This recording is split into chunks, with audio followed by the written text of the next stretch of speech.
Le club UNESCO à l'Escobardo vient d'accueillir un atelier d'écriture sur le thème de la Méditerranée, pour lequel il est partenaire avec l'association française Coup de Soleil, dont l'un des objectifs est justement le rapprochement entre les deux rives de la Mare Nostrum. Cet atelier a débuté à Perpignan en France avec des participants de la région Languedoc-Roussillon avant de s'offrir une escale de l'autre côté de la Méditerranée à Tunis. C'est ainsi que le projet a été conçu par Michel Bayard, auteur pour enfants et adultes et membre de l'association Coup de Soleil. Le thème Méditerranée n'est pas clairement affiché.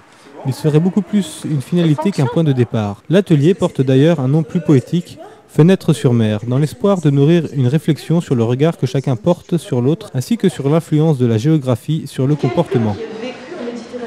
Qu'il soit originaire ou pas de Méditerranée, est-ce qu'il est influencé par le climat méditerranéen? La moisson des deux ateliers sera publiée sur un blog créé pour l'occasion. Entre mars et juin, des échanges seront organisés entre les participants, à l'issue desquels des séances de lecture publique des textes à Toulouse, à Perpignan, à Montpellier, à Paris, à Tunis, à Metlaoui et à Béja sont prévus. Il faudra d'abord avoir des écrits, et c'est dans la bonne humeur que l'atelier de Tunis a démarré le 20 décembre dernier au Bardo.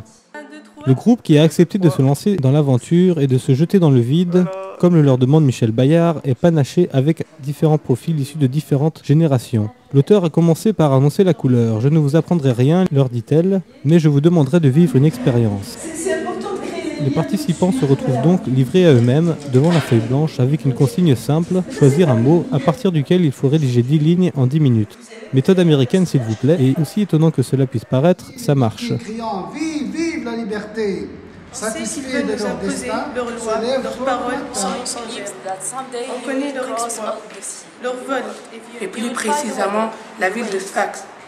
Elle est bien sûr magnifique. Le temps y pousse. Mes yeux les contemplent. Après la lecture de chaque contribution, le groupe a choisi ensemble le mot sur lequel il s'inscrit le mieux, le but étant d'avoir, au bout du compte, un abécédaire. Au-delà de l'écriture, ce genre de rencontre favorise la communication et l'échange.